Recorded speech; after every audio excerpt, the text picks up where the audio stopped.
Blood is thicker than water, but apparently, it's not thicker than a curated Instagram feed.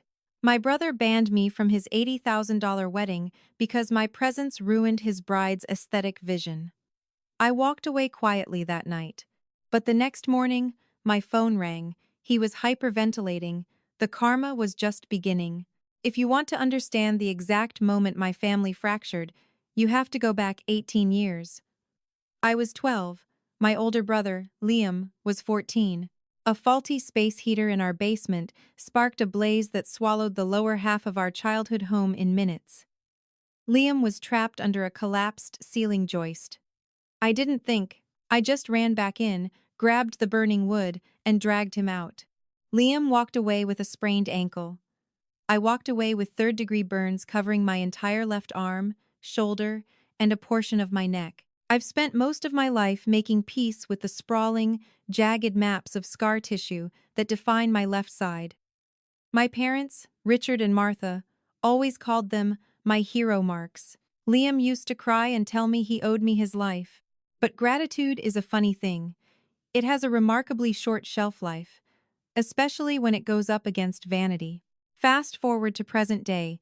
Liam is 32, working a mid-level corporate job that barely sustains his expensive taste, and engaged to Stephanie.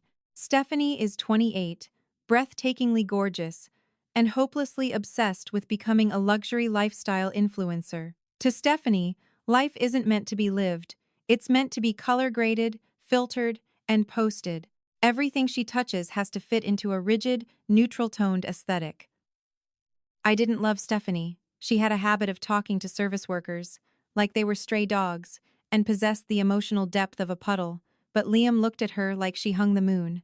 The wedding planning began immediately, and it was a beast. Stephanie's vision was modern Tuscan elegance, a strict palette of champagne, ivory, and sage green. Naturally, the costs skyrocketed within the first month. Liam's savings evaporated, and Stephanie's parents politely declined to mortgage their home to pay for a floral arch imported from Milan. That's when Liam came to my apartment, looking sheepish.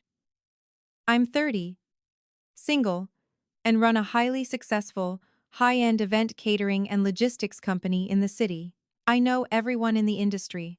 Chloe, we're drowning, Liam admitted, sitting at my kitchen island and burying his face in his hands. Steph found her dream venue, but it's completely out of our budget. If she doesn't get it, she says the whole wedding is ruined. The venue was the Glass Conservatory, a stunning, exclusive botanical garden estate owned by my former college roommate and close friend, Beatrice. Beatrice had a 2-year waiting list and charged a premium because he was my brother, and because a small, naive part of me still believed in that unbreakable bond forged in a house fire. I pulled strings. I called Beatrice. I practically begged. Beatrice, knowing what I had done for Liam as a child, agreed to bump them up the list and gave them an unprecedented 60% family discount. But there was a catch. Beatrice required a $20,000 deposit upfront to secure the date. Liam didn't have it. Stephanie certainly didn't have it. I'll pay it back, Chloe. I swear on my life. My quarterly bonus hits in 3 months, Liam pleaded, his eyes shining with desperate tears. I swiped my platinum Amex for the $20,000 deposit. The contract was solely in my name, a standard procedure Beatrice insisted upon to protect her business, essentially making me the legal host of the event. I also secured my own catering team to handle the food at a fraction of our usual cost, absorbing the loss through my company. I poured over $40,000 in cash and favors into Liam's wedding. For the first 6 months, Stephanie was sickeningly sweet to me. I was her savior, her fairy godmother. She even asked me to be a bridesmaid, an offer I accepted despite knowing I'd have to wear a dress I had no say in. Then, the dress fittings happened. Stephanie chose custom silk slip dresses in a pale champagne color. They were beautiful, but they featured thin spaghetti straps and a plunging back. When I put mine on and stepped out of the dressing room, the atmosphere in the bridal boutique went ice cold. My scars, usually hidden beneath cardigans or tailored blazers, were on full, unavoidable display.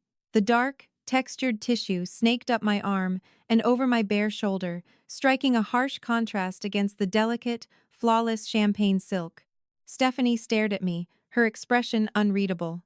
It's very striking, Chloe, she finally murmured, though her jaw was clenched.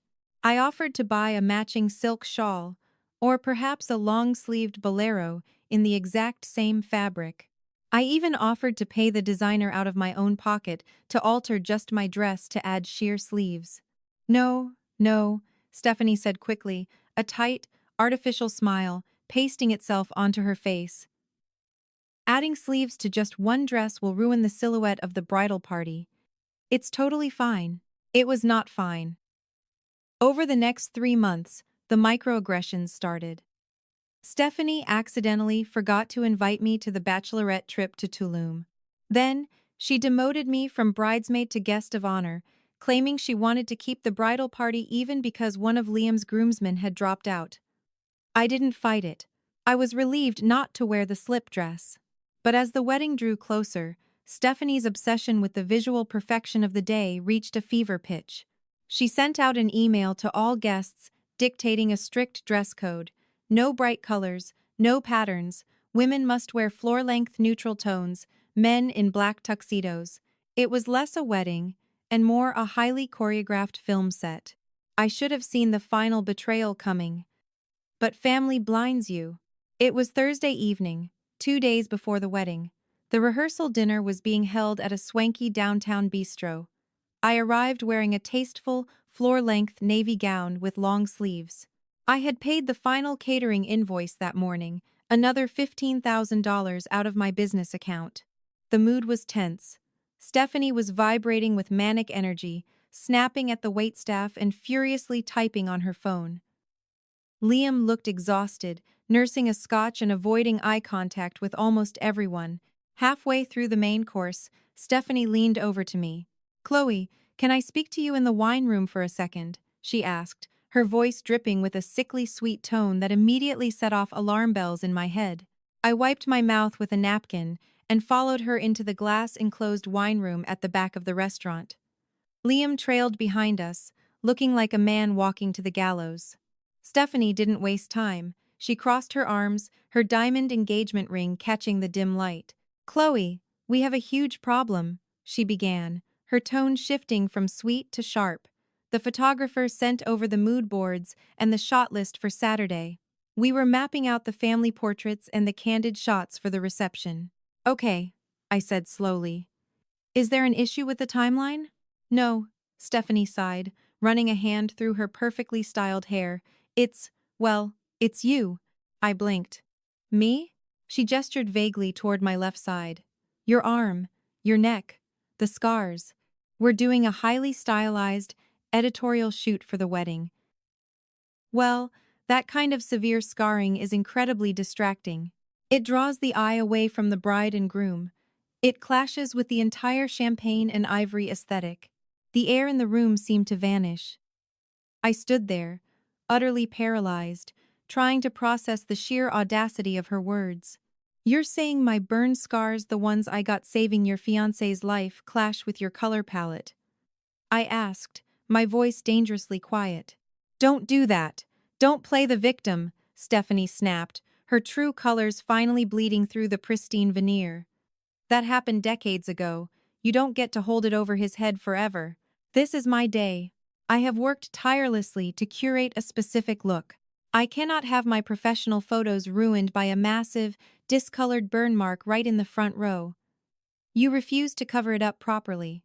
"I offered to buy a shawl," I interrupted, anger finally piercing through the shock. "A shawl would look bulky and out of place," she hissed. "Look, Chloe, I've talked it over with Liam. We think it's best if you just don't come to the wedding at all." My heart stopped. I slowly turned my head to look at my brother, the boy I had dragged through flames, the man whose wedding I was entirely funding. Liam was staring fixedly at a bottle of Merlot on the shelf. "Liam?" I whispered. "Are you serious? You're banning me from your wedding because I'm not pretty enough for the photos?" Liam shifted uncomfortably, rubbing the back of his neck. "Chloe, please try to understand," he mumbled, his voice pathetic and weak. "Steph has been under a tremendous amount of stress. Her anxiety is through the roof. The photos are really important to her career. We'll do a special dinner, just the three of us, next week. But for Saturday, we just need everything to be perfect. You being there, knowing you feel slighted, it'll just bring negative energy." "Negative energy," I repeated flatly. "It's just for aesthetics," Stephanie chimed in, suddenly sounding reasonable again, as if she were asking to borrow a sweater rather than excising me from my family. "I knew you'd understand. You're a businesswoman." I looked at the two of them. In that cramped, dimly lit room, the last remaining thread of my familial loyalty snapped. It wasn't a loud break, it was a silent, clean severing. All the love, all the obligation, all the guilt I carried it simply evaporated, leaving behind a cold, crystalline clarity. "I see," I said. My voice didn't shake. I didn't cry. "So we're cool?" Liam asked, a relieved, hopeful smile twitching on his lips. "You aren't mad?" "I'm not mad, Liam," I replied smoothly, picking up my clutch from the wine barrel where I'd rested it. "I understand completely. It's your day. It needs to be perfect." Stephanie exhaled a dramatic breath. "Oh, thank God. I told you she'd be reasonable, babe. Thanks, Chloe. We really appreciate you stepping back." "Don't mention it," I said. I turned and walked out of the wine room. I didn't return to the table. I walked straight out of the bistro, handed my ticket to the valet, and got into my car. I didn't drive home immediately. I pulled into a quiet parking lot overlooking the river, turned off the engine, and pulled out my phone. My first call was to American Express. "Yes, hello. I need to report a massive change to an upcoming charge, and I'd like to put a freeze on any secondary cards attached to my account, specifically the one in the name of Liam." My second call was to Beatrice. It was 9:30 p.m., but she picked up on the second ring. "Hey, Chloe. What's up? Rehearsal dinner going okay?" "Beatrice," I said, my voice steady and completely devoid of emotion. "You know the contract for the wedding this Saturday? The one entirely in my name?" "Yeah, of course. Everything is set for load-in tomorrow morning. Cancel it." There was a dead silence on the line. "Chloe." "What? Cancel the wedding?" "Cancel the venue, cancel the load-in. I am withdrawing my deposit and nullifying the contract. Since I am the sole signatory and the sole financier, I have the right to pull out, correct?" "Well, legally, yes," Beatrice said, her voice dropping to a serious, professional register. "The standard cancellation fee applies, meaning you forfeit the deposit, but considering I only gave them the date as a favor to you." "Chloe, what happened?" "My scars don't fit the aesthetic," I told her. "I've been uninvited." Beatrice let out a breath that sounded like a hiss. "Say less." "Consider it locked down. The conservatory will be closed on Saturday. Should I let them know?" "No," I said, a dark smile spreading across my face in the shadows of my car. "Let me handle the communications. They want aesthetics? I'm about to give them a blank canvas." My final call was to Chef Antoine, my head caterer. "Antoine, stand down the crew for Saturday. We aren't feeding the wedding." "Boss? Are you sure?" "The prep is already 80% done. Donate it to the downtown shelter," I ordered. "Box up the champagne and ivory macarons, too. Send them all to the shelter." I drove home, took a hot shower, and went to bed. I slept better than I had in 6 months. And then, at 6:15 a.m. the next morning, my phone started ringing. It was Liam. The phone vibrated violently against my nightstand, shattering the early morning silence. I rolled over and squinted at the screen. 6:15 a.m. Caller ID, Liam. I let it ring until it went to voicemail. 10 seconds later, it started buzzing again. I sat up, leaned against my headboard, and took a slow, deep breath. The knot of anxiety that had lived in my chest for the past 6 months was completely gone. In its place was a cold, impenetrable calm. I swiped right and pressed the phone to my ear. "Hello?" I said, my voice thick with sleep but perfectly steady. Chloe. Thank God. Pick up, you need to call Beatrice right now. Liam's voice was an octave higher than normal, frantic and breathless. The sound of heavy traffic and honking cars echoed in the background. Good morning, Liam. Why would I need to call Beatrice? Because there's a massive screw-up with the venue, he yelled, the panic vibrating through the speaker. Steph and I came to the glass conservatory to oversee the early floral load-in. The florist is sitting out here in two massive box trucks, but the main iron gates are padlocked. There's a security guard here telling us the Saturday event has been completely scrapped. Beatrice isn't answering my calls. You have to call her and clear this up. Tell them we're here. I let a beat of silence stretch over the line. I could hear Stephanie in the background, her voice a shrill siren of indignation. Tell her to fix it, Liam. The imported hydrangeas are going to wilt in these trucks. This is unacceptable. There's nothing to clear up, Liam, I said smoothly, picking at a loose thread on my duvet cover. The security guard is correct. The event is cancelled. I cancelled it. The line went dead quiet. Even the background traffic seemed to mute itself. What? Liam whispered. It wasn't an angry what. It was the hollow, terrified sound of a man watching the ground crumble beneath his feet. I called Beatrice last night after I left the bistro, I explained, speaking slowly and clearly, as if explaining a basic math problem to a child. I withdrew my deposit and nullified the contract. Since the venue booking was entirely in my name and funded entirely by my business account, I had the legal right to terminate the agreement. The conservatory is locked. There is no wedding there tomorrow. You cancelled my wedding? Liam's voice finally cracked, rising into a hysterical shout. Are you insane? Chloe, you can't do this. You promised. You paid the deposit. I paid the deposit to host an event that I was attending, I replied, my tone hardening just enough to let him feel the edge of my resolve. Last night, in the wine room, you and your fiancé made it very clear that my presence was a detriment to your aesthetic vision. You uninvited me. You decided my burn scars, the ones I got pulling your unconscious body out of a fire, remember, were too ugly for your photographs. So, I accepted your decision. I stepped back, but if I'm not a guest, I'm certainly not the host. I don't pay $40,000 for a party I'm banned from. Give me the damn phone. There was a scuffle on the line, and suddenly, Stephanie's voice pierced my eardrum. Chloe, you vindictive, jealous bitch, she shrieked. Turn this around right now. You call that venue and you open those gates. You are ruining my life. You are ruining my dream wedding because you're throwing a pathetic tantrum over a dress. Stephanie, I interrupted, my voice dropping to a terrifyingly calm register. This isn't a tantrum. This is a business transaction. You fired your primary investor. Actions have consequences. Your aesthetic is safe now. There won't be any ugly scars in your photos. I will sue you, she screamed, her voice cracking with pure, unadulterated rage. I will take you to court for breach of contract. You ruined my wedding. You can try, I laughed, a dry, humorless sound. But my name is the only one on the venue contract. My name is the only one on the catering contract. Speaking of which, you should probably know that Chef Antoine and his crew are currently delivering your champagne and ivory menu to the downtown homeless shelter. There is no food for tomorrow, either. I heard a gasp. It was a sharp, physical sound of the wind being knocked out of her. Chloe, please.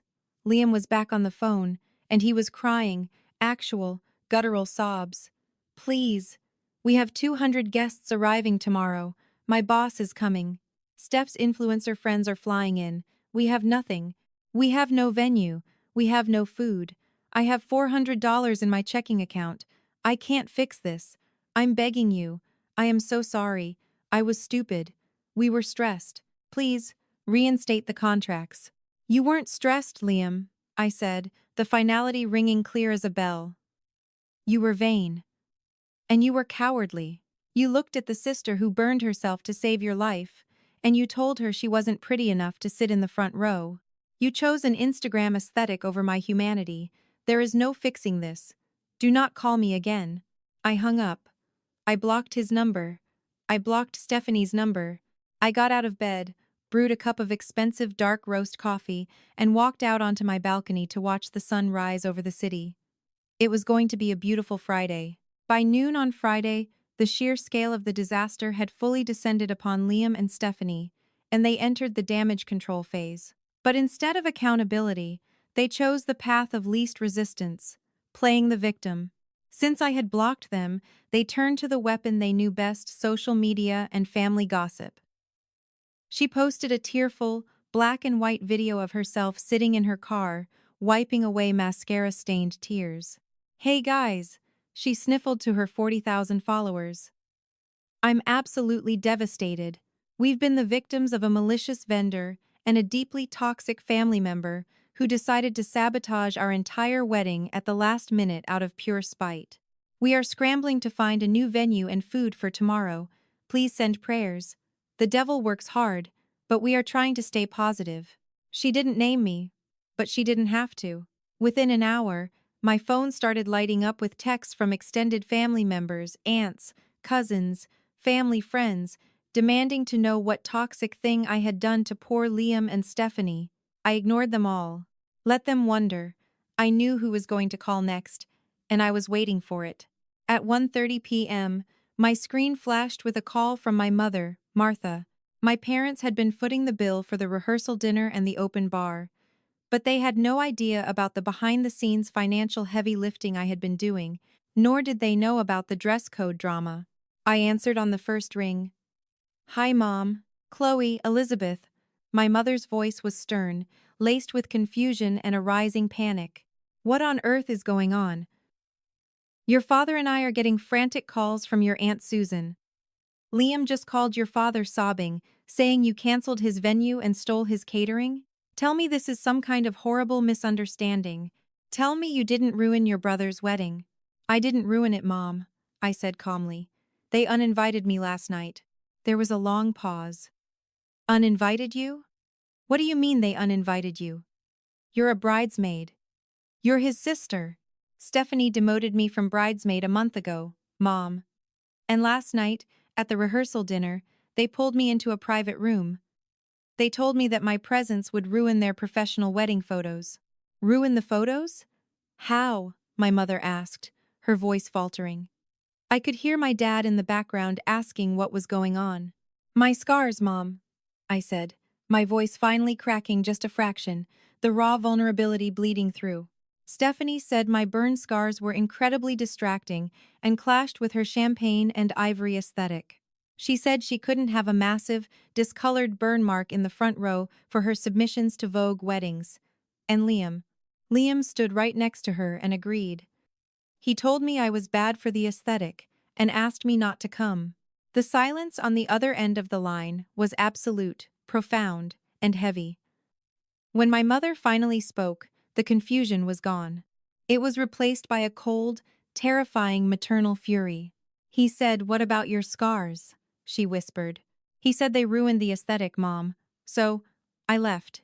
And since I was the one who quietly paid the $20,000 venue deposit and the $15,000 catering bill to keep them afloat, I took my money back. I canceled the contracts. I'm not paying for a wedding I'm banned from for being too ugly." I heard a sharp intake of breath, followed by a muffled sob. Then, I heard the rustling of the phone, changing hands. "Chloe, it's Dad." My father's voice was a low, dangerous rumble. He had been the one to pull me out of the ambulance all those years ago. He was the one who sat by my hospital bed for 2 months while I screamed through skin grafts. "Hi, Dad. Is it true?" he asked simply. "Did your brother say that to you?" "Yes." "Okay," my father said. The words sounded like a gavel dropping. "Are you at your apartment?" "Yes." "Stay there. Your mother and I are coming over. We are bringing Chinese takeout. We are turning off our phones." "Dad, what about the open bar? The rehearsal money?" "I am calling the bank right now to issue stop payments on everything," my father said, his voice hard as flint. "If Liam thinks he can ban the girl who saved his life from his wedding because of the scars she earned doing it, he is no son of mine today. He is on his own. The dominoes didn't just fall, they violently crashed into each other. By Friday evening, the reality of the situation had fully trapped Liam and Stephanie.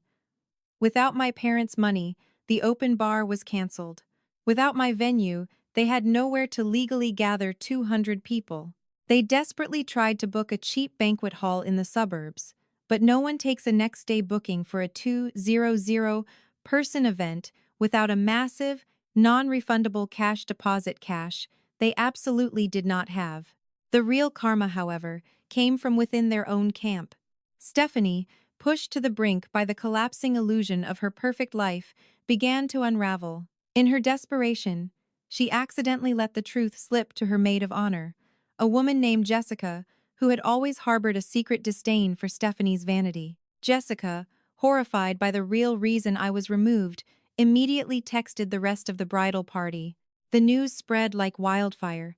By 8 p.m. on Friday, 3 groomsmen and 4 bridesmaids officially dropped out. They refused to stand beside Liam. At 10 p.m., Liam broke through my blocked caller list by borrowing a friend's phone. I answered, not recognizing the number. "Chloe, please, you have to talk to Dad," Liam begged, his voice entirely broken. He sounded like a hollow shell of a man. "Dad pulled his funding. The wedding is completely off. We had to send a mass email to all the guests canceling it. Steph is packing her bags." I sat up straight. "Packing her bags?" "She's leaving me," he sobbed, the sound pathetic and wet. "She said I humiliated her. She said she can't marry a broke laughingstock who can't even manage his own family. She's moving back to her parents' house." "Chloe, I have nothing. She's gone. My friends won't talk to me. I'm $30,000 in credit card debt for the florist and the dresses, and I have nothing to show for it." He waited for me to say something. He waited for the older sister who always fixed his messes to swoop in, offer a lifeline, and tell him it would be okay. "Aesthetics are a fragile thing, Liam," I said quietly. "They look beautiful on the surface, but they shatter the second you put any real weight on them. You chose the surface. Now you get to live with the mess underneath." I ended the call, set my phone on the charger, and went back to the movie I was watching with my parents. Saturday, the day that was supposed to be draped in champagne silk and imported Italian flora, arrived with a heavy, overcast sky. I woke up at my usual time, went to the gym, and headed into the main office of my catering company, Sterling and Sage. We had a corporate gala to prep for that evening, and I threw myself into the logistics, finding comfort in the predictable chaos of my kitchen. I didn't hear from Liam, and I certainly didn't hear from Stephanie. But by 3 o'clock that afternoon, I didn't need to. The internet had done the talking for them. Stephanie's fatal flaw wasn't just her vanity. It was her absolute addiction to the narrative. She couldn't just walk away quietly and let the cancelled wedding be a private, humiliating tragedy. She had to be the victim. On Saturday afternoon, she posted a meticulously edited, 3-part TikTok series detailing how her abusive, jealous sister-in-law had sabotaged her dream wedding at the 11th hour, costing her thousands of dollars and breaking her heart. She tagged the venue, she tagged my catering company, and she even tagged Vogue Weddings in a desperate bid for sympathy. It was a masterclass in manipulation. For about 2 hours, the comment section was filled with her followers, offering condolences and demanding my company be boycotted. My business page received a sudden influx of 1-star reviews from strangers. But Stephanie had forgotten one crucial detail. She had burned her own bridges, too. Jessica, the former maid of honor who had watched Stephanie berate service workers and eventually excuse me from my own family, had seen enough. At 5 p.m., Jessica stitched Stephanie's video. Jessica didn't yell or cry. She just sat in her living room and coldly displayed the receipts. She put the screenshots of the bridal group chat right on the screen. The texts were damning. "Stephanie, 10:42 p.m., Thursday. Guys, I finally got Liam to agree. We told Chloe she can't come. Her burn scars are literally hideous, and the photographer said it would ruin the portfolio submissions. I'm so relieved.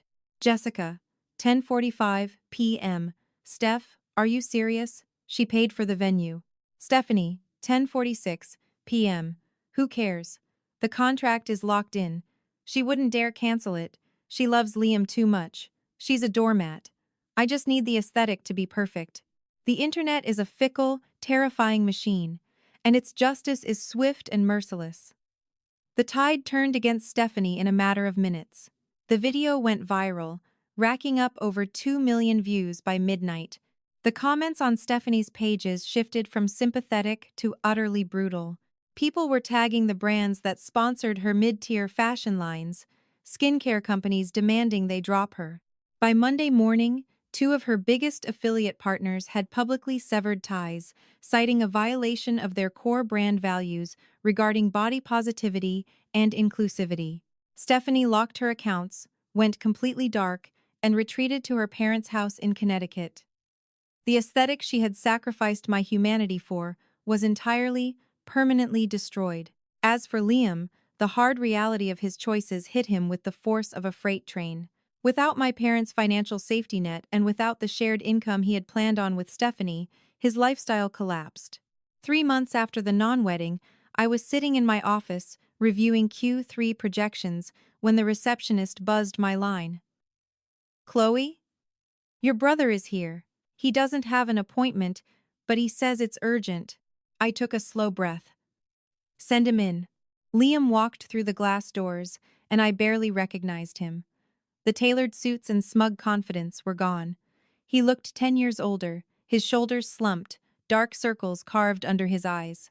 He stood awkwardly in front of my desk, twisting a cheap paper coffee cup in his hands. Hi, Chloe, he rasped. Liam, I replied, gesturing to the chair opposite me. I didn't smile, but I didn't scowl either.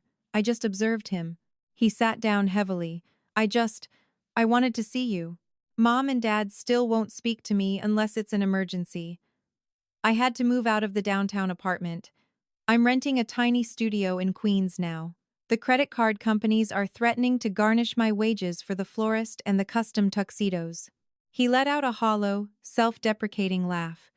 Stephanie won't even return my emails. I lost everything. He looked up at me, his eyes pleading. I know I don't deserve it, but I need to say I'm sorry. I was weak. I was so terrified of losing her that I let her convince me you were the problem. I looked at the scars you got saving my life, and I let her call them ugly. I hate myself for it every single day. I'm so sorry. I listened to him, letting the silence stretch between us. A year ago, seeing my brother in this much pain would have broken me. I would have reached across the desk, written him a check to clear his debt, and told him we would fix it together. But I wasn't that girl anymore. The fire had burned my skin, but this betrayal had tempered my spine. I appreciate the apology, Liam, I said quietly, my voice steady and honest. I really do. And I'm sorry you're hurting. I don't take joy in seeing you struggling financially or emotionally. Does that mean we can start fixing this? He asked, a desperate, fragile hope blooming in his chest. Can we be a family again? I looked at him, feeling a profound, heavy sadness settle over me. No, Liam, I said gently. The hope died in his eyes instantly. Why not? I said I was sorry. I lost her. Isn't that enough punishment? This isn't about punishing you, I explained, leaning forward. This is about boundaries. You didn't just make a mistake, Liam. You revealed your character. When the pressure was on, you chose a superficial image over my dignity. You showed me that my value to you was conditional. I forgive you, because holding on to the anger is exhausting. But I don't trust you, and I don't want a relationship with someone I can't trust. Chloe, please. I love you, I interrupted softly. You're my brother. If you were dying in a hospital, I would be there. But I don't want to get coffee with you. I don't want to spend holidays with you. I cannot unhear what you agreed to in that wine room. You have to figure out your debts and your life on your own. I stood up, signaling the end of the meeting. Liam stared at me for a long moment, tears silently tracking down his face. He finally realized that some lines, once crossed, erased the path back home completely. He stood, nodded once, and walked out of my office, the door clicking shut behind him. I sat back down at my desk, looked out the window at the bustling city below, and felt the warm afternoon sun on my left arm. I traced the raised edges of my scars with my fingertips. They weren't champagne, and they weren't ivory. They were jagged, red, and entirely real. And for the first time in my life, I felt perfectly, beautifully whole. In the end, chasing an artificial aesthetic cost my brother his dignity, his savings, and his family. The wedding never happened. Stephanie left him when the debts piled up, and I learned that true beauty isn't about perfectly curated colors, it's about the scars we bear for the people we love. If they can't handle the reality of your sacrifice, they don't deserve a seat at your table, period.